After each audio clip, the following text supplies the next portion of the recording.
राजा अपने रथ के ऊपर बैठकर राज्य के दौरे पर निकले। एक जगह पहुंचे तो एक छोटे से बालक को मिट्टी के साथ खेलते हुए राजा को बड़ा प्यार आया। राजा ने उसके साथ कन्वर्सेशन स्ट्राइक करने की कोशिश की। रथ से उतरे और जाकर बोला, कहा बेटा मिट्टी से खेल रहे हो? तो बच्चे ने बड़े प्रखर होकर जवाब दिया। छोटा बच्चा है लेकिन प्रखर होकर बोला राजा मिट्टी का पुतला हूं, मिट्टी से ही खेलूंगा। अब इतना ओजस्वी उत्तर जब उस तेजस्वी बालक से उस राजा ने सुना तो राजा स्तब्ध रह गए। उनको लगा मैं निसंतान हूं, बच्चा भी नहीं है, क्यों ना इस बालक को मैं अपने साथ महल ले जाऊं। फिर बोला बेटा मेरे साथ महल चलोगे? बालक ने कहा दो शर्तें हैं।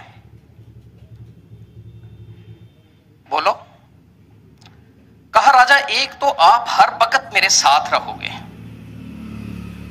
हमेशा, एंड सेकेंडली आप हमेशा मेरी रक्षा करोगे, मुझे कभी अकेला नहीं छोड़ोगे। मैं जब सो भी जाऊं तब भी आप जागते रहना और मुझे देखते रहना कि मुझे कोई नुकसान ना हो। अब जैसे ही बच्चे की ये दोनों शर्तें उस राजा ने सुनी तो उनको लगा ये दिस इज नॉट पॉसिबल, ये कैसे हो सकता है।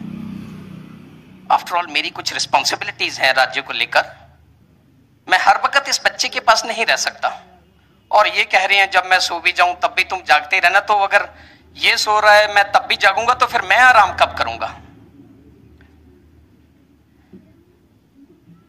राजा ने कहा बेटा मुझे माफ करना, मैं तुम्हें अपने साथ महल नहीं ले जा सकता क्योंकि मैं आपकी ये दोनों शर्तें मानने में अक्षम हूं, नहीं मान सकता। और वो बालक फिर मुस्कुराया।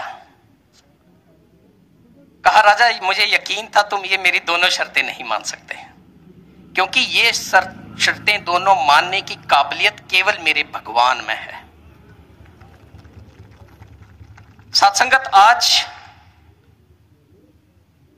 इसी को हम अपने जीवन में साथ ढाल कर देखें। अगर हमारी जिंदगी का कोई आधार है, अगर मेरी जिंदगी का कोई ऐसा सपोर्ट सिस्टम है जो 24/7 365 डेज हर वक्त मेरे साथ है, तो वो कौन है? मेरे सतगुरु। मैं जब सोता भी हूं वो तब भी सत्संगत मेरी रक्षा कर रहे हैं। वो सिस्टम है सत्संगत। इसीलिए तो कहा वाणी, हरदेव वाणी में बाबा जी ने लिख दिया कि सतगुरु जैसा इस दुनिया में और न कोई मीत है। प्रीत जहां की झूठी साधो, सच्ची गुरु की प्रीत है। सतगुरु है मेरे जीवन का सच्चा आधार। सत्संगत ये है मेरे जीवन का आधार। मेरे जीवन का कोई भी सत्य मेरे साथ सत्य नहीं है, लेकिन मेरे सतगुरु जब मेरे साथ खड़े हैं वही मेरे जीवन का सत्य है। उपनिषद पर आधारित एक ऑथर ने एक आर्टिकल लिखा और उसमें उन्होंने लिखा कुछ उपनिषद का उन्होंने उसमें आधार दिया एंड ही सेड कि जब सतगुरु हमारे जीवन में आते हैं ना तो चार चीजें मेरे जीवन में होती हैं। चार चीजें। First he says my knowledge manifest, my knowledge flourishes. Satguru के मेरे जीवन में आने से मेरा जो ज्ञान है वो समग्र होता है, बढ़ता है। सेकेंडली, दूसरा कहा जब सतगुरु जीवन में आते हैं there is joy and dance without reason. सतगुरु के जीवन में आने से अकारण खुशी होती है, कोई कारण नहीं है, अकारण खुशी होती है सतगुरु के जीवन में आने से। तीसरा कहा माई सॉरोज डिमिनिश। मेरे जो दुख है ना वो कम हो जाते हैं। दुख कम नहीं होते लेकिन दुख को सहने की जो तरीका है ना वो मुझे सतगुरु सिखा देते हैं। और चौथी बात कहा वर्च्यूज मैनिफेस्ट। फिर सद्गुण मेरे जीवन में आ जाते हैं। ये चार गुण हैं जो केवल जब मैं सतगुरु के शरण में आता हूं तो मेरे जीवन में आते हैं। नॉलेज फ्लरिशेस, ज्ञान समग्र होता है। सत्संगत हम जब पैदा हुए क्या हुआ? माता पिता ने या बुआ ने या चाचा चाची ने, किसी ने मेरा नाम रख दिया सुरजीत, है ना, या कोई बहन थी तो उसका नाम रख दिया कनिका, किसी का नाम रख दिया पार्थ, पैदा होते रख दिया। और जब मैं होश में आया तो मेरी हालत देखिए, मुझे अपनी बुआ पर, अपने चाचा पर कितना यकीन है कि मैंने अपने आप को सुरजीत समझना शुरू कर दिया, मैंने अपने आप को पार्थ समझना शुरू कर दिया। वो जो वेद ग्रंथ ज्ञानी जन बार बार कहते रहे चिदानंद रूपम शिवहम शिवहम, कहा अरे भाई तुम चिदानंद, तुम ऐसा शाश्वत काल सत्य हो जो किसी चीज पर आधारित नहीं है, जो किसी चीज पर आश्रित नहीं है। तुम ऐसा सत्य हो, तुम स्वयं भगवान की ज्योति हो। लेकिन मैंने उस ग्रंथ की बात को नहीं सुना, मुझे सिर्फ अपनी मौसी की, अपने चाचा की, चाची की बात याद रही। उनकी बात पर मैंने यकीन कर लिया कि मैं पार्थ हूं, मैं कनिका हूं। जिस घर में, जिस कुल में, जिस समाज में पैदा हुआ, उसी को मैंने अपनी पहचान बना लिया। लेकिन जब मैं सदगुरु की शरण में आता हूं, नॉलेज फ्लरिशेस, मेरा ज्ञान समग्र होता है। फिर मुझे पता लगता है कि नहीं, मेरी पहचान जो है ना, क्या है वो, मेरी पहचान मेरे से केवल सत्संगत सदगुरु करवाते हैं।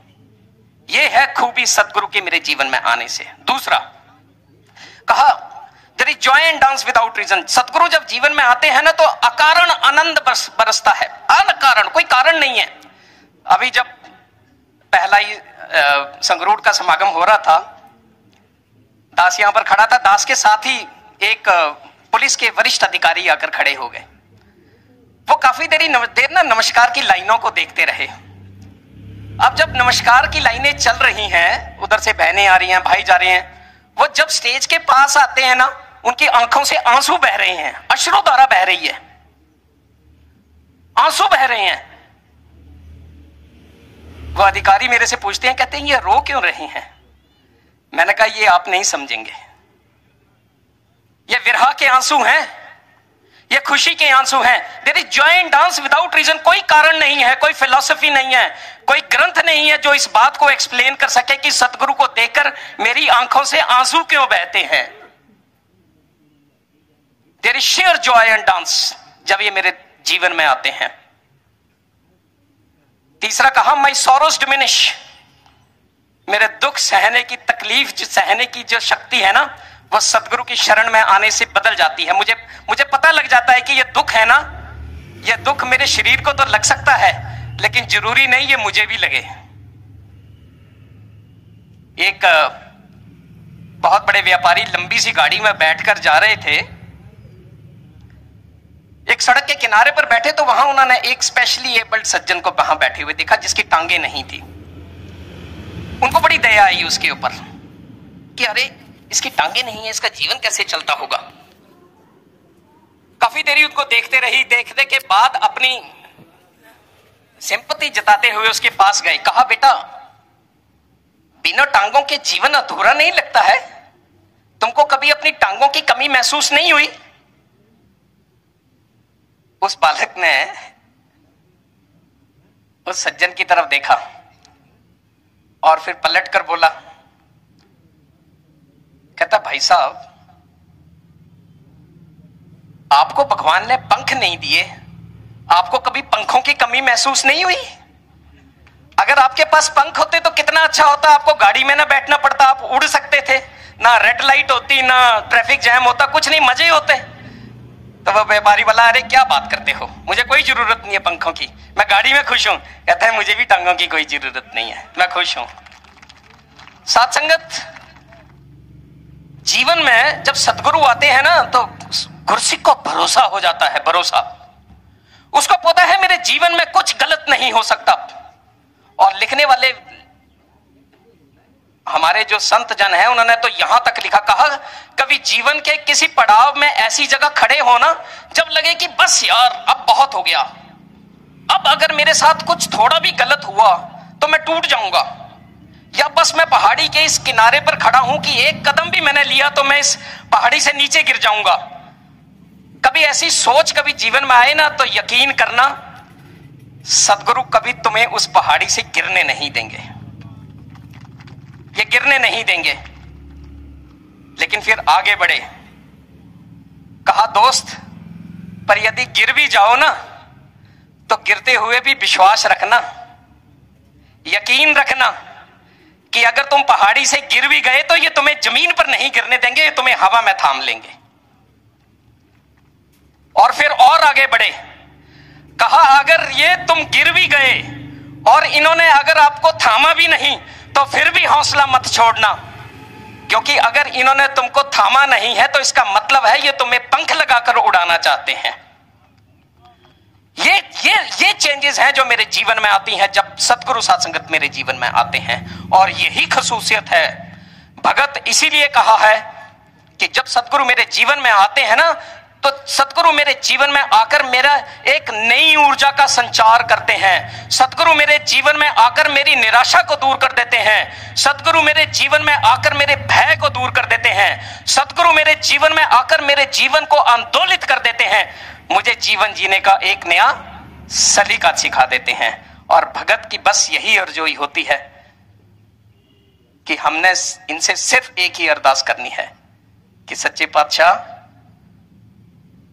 अपने चरणों से लगाया है ना, तो कृपा करना अंत श्वासों तक बस मुझको ये मान रहे कि शामिल हूं मैं तेरी टोली में। बस ये मुझे एहसास रहे कि मैं आपके साथ जुड़ा हुआ हूं। मेरा हर कर्म, मेरी हर सांस, कहा मेरी वही सांस मुबारक है जो इनसे जुड़कर निकलती है।